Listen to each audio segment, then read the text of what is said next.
here. Let's take a look.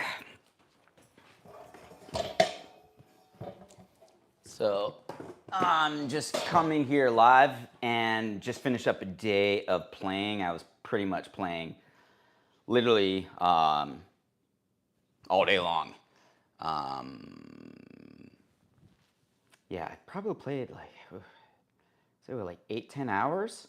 And let me see if I can just make sure I get this live up right now. Let's take a look at this. And I wanted to make sure that I have the chat open for everybody. Yeah, and see if anybody's even tuned in.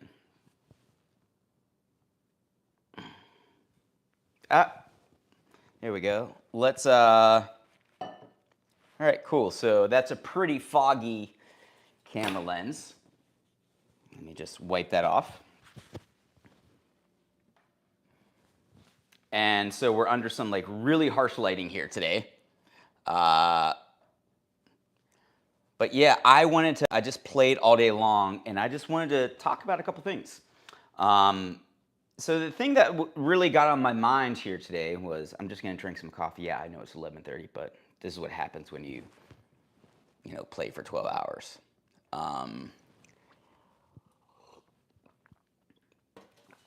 So one of my viewers came out and he just introduced himself to me after my last gig today. I was playing at Layla's. And I believe his name was Felix or Flex. And man, it really got me thinking quite a bit. And I'm just going crazy trying to get this camera leveled right now. Let's see, there we go with that. All right. And right now I'm having this internal dialogue. I'm like, oh man, I just need to start over and cut it, but I'm doing this live, so there's no cutting and editing and slicing. But one of my viewers, he's been watching me for a minute, and he came out to the gig. Came out to see me play at Layla's, and he just moved here from Orlando, Florida.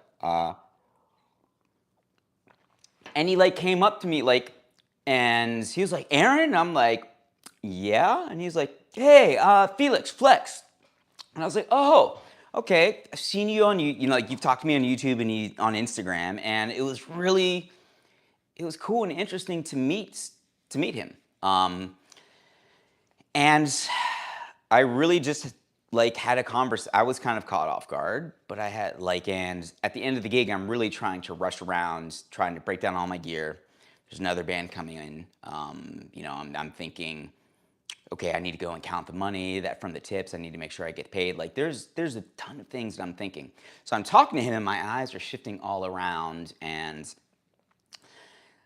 I guess what was going through, and I'll just kind of relay the conversation because I'm still thinking about it. And I said, oh, wow, man. And I was really honored and humbled. I'm like, thanks for watching. Thanks for coming out. Thanks for listening to what I have to say. And I really felt like I needed to qualify that. And I just wanted to say, I felt really embarrassed about starting my YouTube channel. And I still do. I still feel really embarrassed anytime I'm talking on camera. Anytime I post something, I still feel like I don't belong. I still feel like I'm a nobody. And I'm not saying that to be overly humble or to self-deprecate. That's sincerely how I feel. And I'm also really afraid of being perceived as somebody who is fake or phony or full of themselves. And all this is really, really scary to me. And I felt like I needed to qualify that. I'm like, hey man, thank you so much for watching. And it's not for my ego. It's because, oh, I'm glad that I can be helping somebody else out. And he was there with his girlfriend, and it was really nice. They were like, no, we love your, he was saying that he loves my content. And again, it's not about my ego. He was like, it's really helpful.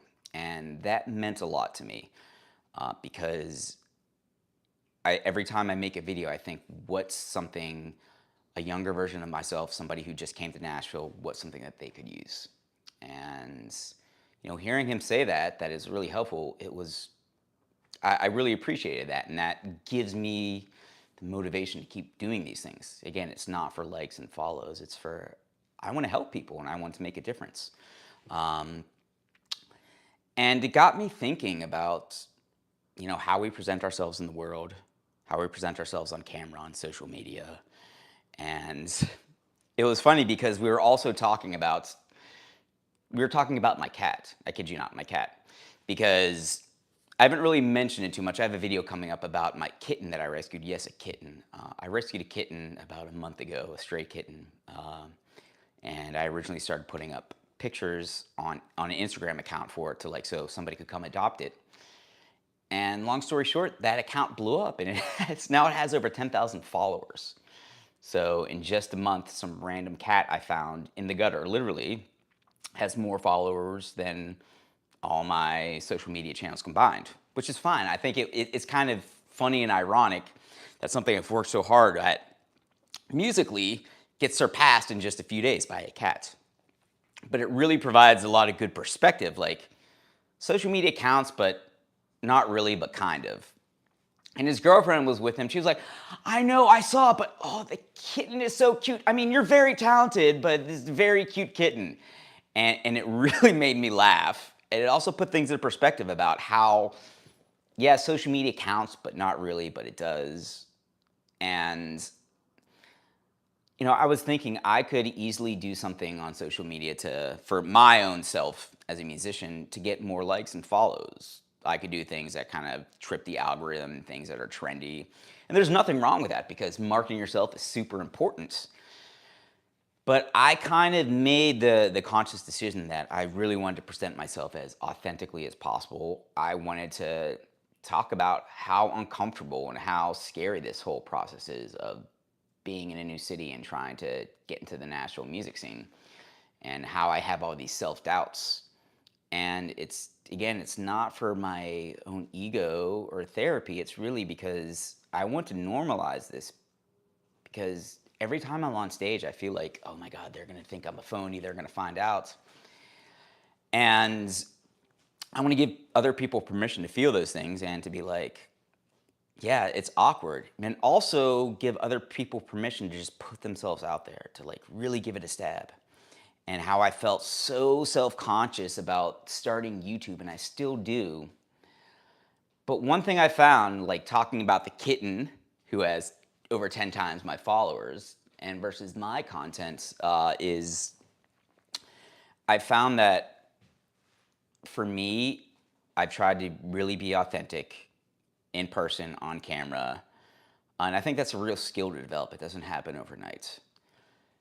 But practicing that on camera, practicing that in person, really just kind of being self-aware and working on things is really starting to pay off. It just doesn't pay off in the moments. So if you're like thinking about starting a YouTube channel, if you're thinking about starting an Instagram channel, you're like thinking about an angle to work or something like that. Again, I'm not a social media expert. I'm not an influencer at all. But one thing I can share from my experience is that I really leaned into being as open and honest and kind of vulnerable as I could. And that's scary, and it's still very scary. I don't think it'll ever get that easy for me. And I felt I still feel that like people are laughing at me. I still feel that I'm coming across as phony, that other people are judging me. And when I was doing those first videos for like the first 3 months, like nobody was watching. It's not like that many people are watching right now either. But I found that just being who I am and leaning into that, if I kept doing that, and over time, like, it connects with certain people. And that was my whole mission, is to like connect with people and to really be authentic. And also talk about how, yeah, this is a messy process. And I want to kind of be messy on my YouTube. I want it because the process of getting into a new scene is messy. The process of meeting new musicians and networking, it's kind of like dating. It's messy and it's uncomfortable. And I just wanted to like strip down all of this, the smoke and mirrors, or how everything is curated and manicured, and like show people that, you know what, like there are no shortcuts. It's not easy. It's going to be uncomfortable. But if you do your thing and if you are who you are, man, like things really happen. And yeah, one Sonic or yeah, Sonic says, "Is this live or a rerun?" No, it's live. I'm actually just doing a post-game chat right now because I've been playing all day long. But yeah, I really wanted to talk about, like, if you're starting on any new path, new music, new city, new skills, new platform, like, it's gonna suck. It's gonna be uncomfortable, and you might feel a little bit embarrassed. And I think that's totally normal. And I think I'm not saying just like ignore your embarrassment. It's okay, but like if you just put yourself out there one step at a time, eventually things start clicking. And I think I've like found an audience here. And again, my goal wasn't to be an influencer. My goal is to help people. And those people who come up and talk to me and say that I've been helpful to them, I really appreciate that because it's letting me know, oh, this is actually working. This is reaching people. So maybe I'm being a little bit too hard on myself. And, what's the worst thing that could happen? Like, I'm afraid of people judging me, but maybe some people do judge me, but I'm able to reach people when I put myself out there. And when I don't put myself out there, I don't reach people and I don't market or connect. You know, like I get more gigs by doing this. I help other people by doing this. It's uncomfortable, but it really works. And I have another video coming out about this kitten and my thoughts on social media and my thoughts on just, you know, and then someone says, what, Tyrese, what's up? I found you on recommend. Are you Croag? I have no idea what Croag is. I'm a drummer. I play in Nashville. I, I live stream a lot of my gigs, but what I do is like I really give people an experience about like what it's like to be a fly on the wall at a gig, what it's like to be coming up in a new music scene and resuming your music career after a big hiatus. And a big part of that is using social media, is using networking, using online, using just an online presence. And one thing I've been doing a little bit more lately, and that's I really try to balance that, has been using it a little bit more because there's more going on, and I'm really trying to build an audience. I'm also starting to sell some things online, and so I'm just going to like close down this chat for a second because I don't know what we're talking about with chest hair, but that is not, that's not what we're talking about here. So let's see. I'm just going to remove this person. Okay. Okay. So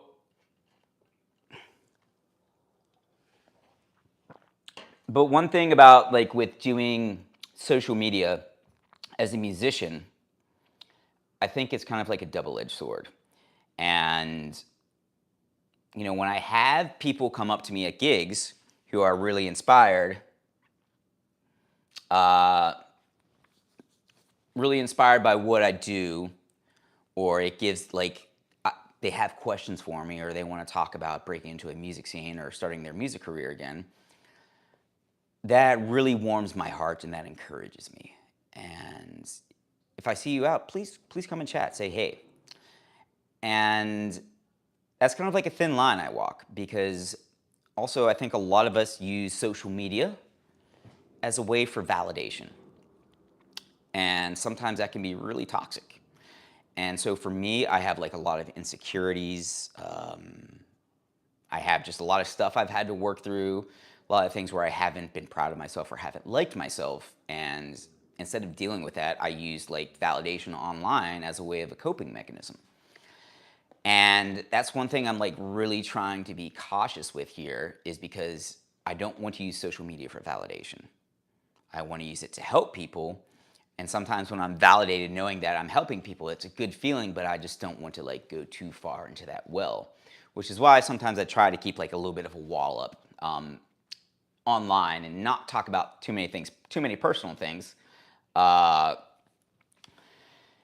but yeah, and I've been a musician so pretty much all of my life, except I took a 10-year break because I got ran over by a truck, got injured, took a yeah. So that's a whole nother story. I have some videos about that on my YouTube channel if you want to look back there.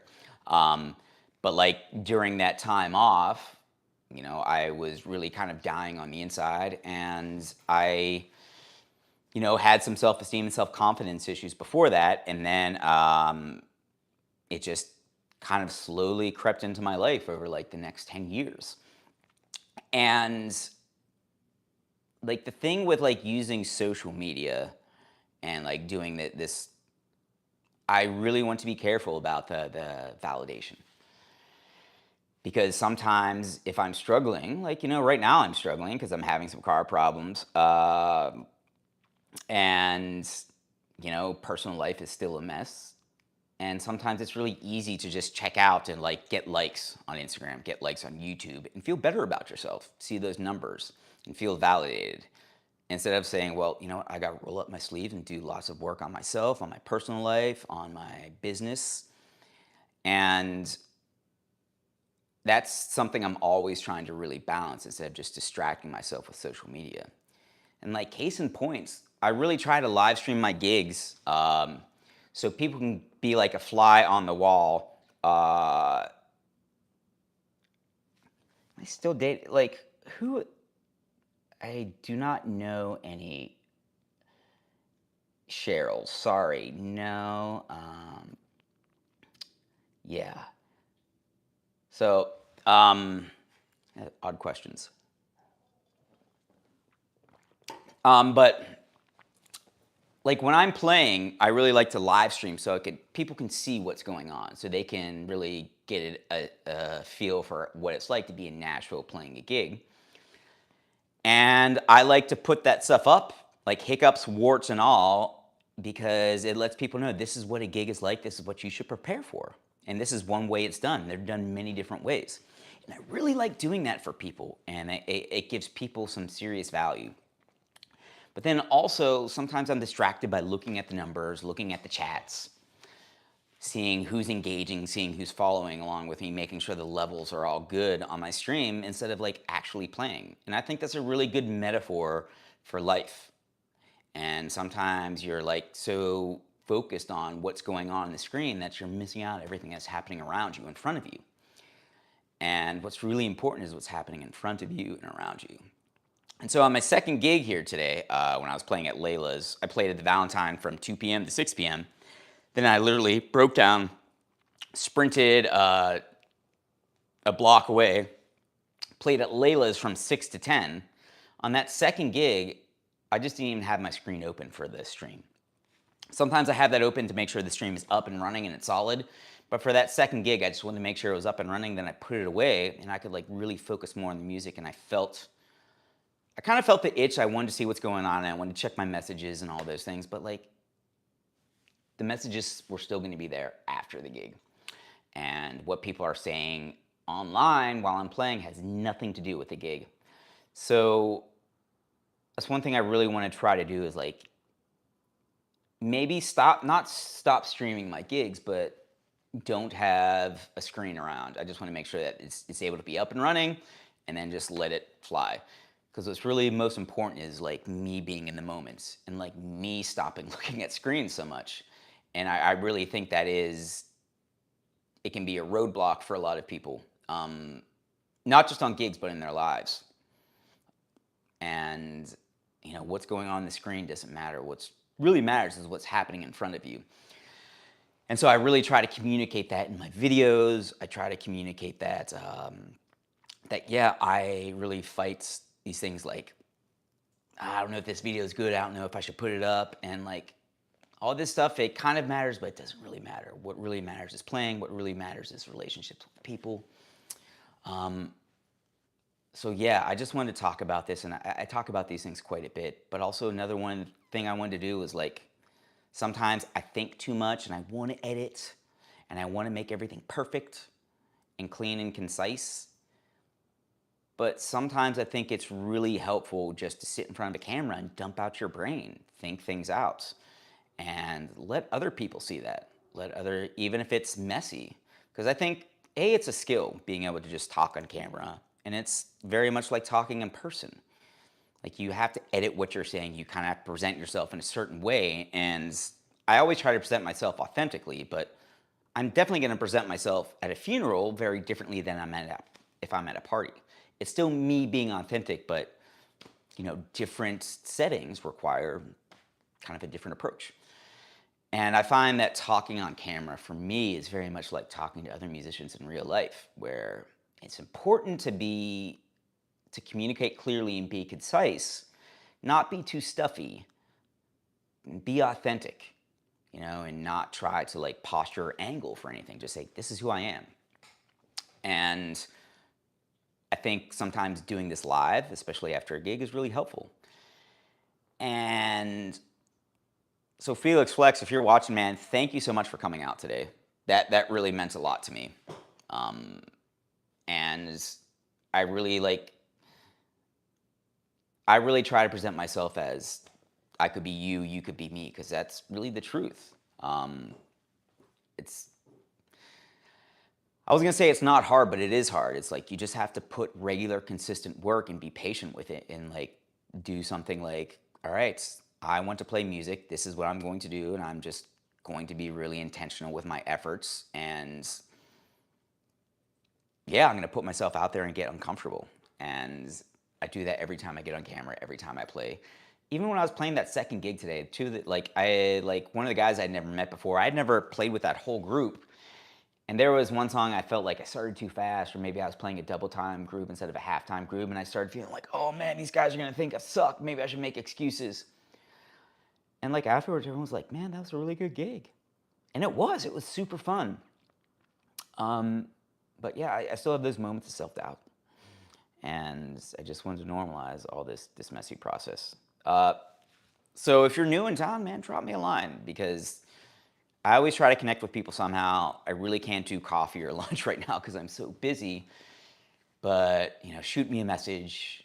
Maybe you can try to come on the YouTube show. I do the live chat every Sunday at 3:30 p.m. or 4:30 p.m. Eastern Standard, 1:30 p.m. Pacific Standard. This Sunday, I'm playing with Cara Granger from 11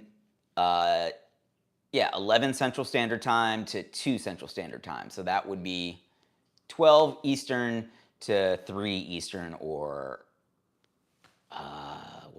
9 a.m. Pacific Standard to noon Pacific Standard. But I'm going to stream that, and then I'm going to run back here to do my live chat an hour later. Yeah, and if you have questions, thoughts, drop them in the comments. Shoot me a message at aaronaftermusic@gmail.com. I'm also starting to sell some charts. I just have my huge collection of about 4,000 Nashville number system charts that I'm putting out. So if you're curious about that, let me know. Shoot me a message. Yeah, and if you would like to support the channel, again, donate. That would be really helpful. I like to say I donate my time here because I really things are busy, but I really want to make time to help other people. And, the small financial, I say very, very small payment I get from ads here. We're talking cents per month, but I invest that into data. I invest that into camera equipment. Any donations I get, I greatly appreciate that, and I put that right back into the channel. But thank you so much for watching. And just remember, if you want to do it, if you want to come to Nashville, just freaking come here. It's not going to be easy, but the same 12 notes we play in Nashville are the same 12 notes everybody else plays all over the world.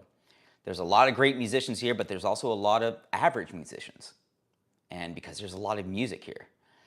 And yeah, it's hard, but you'd be surprised. You can make a living if you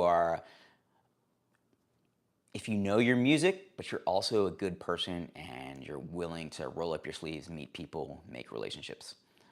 So before I jabber on any longer, I'm going to sign off. Thanks for watching this special live chat edition. I just played 12 hours today and I'm exhausted. Yeah, if I don't see y'all tomorrow, I'll see you at the live stream for Cara Granger, then followed by my live chat on Sunday. Everyone have a good night. Stay safe.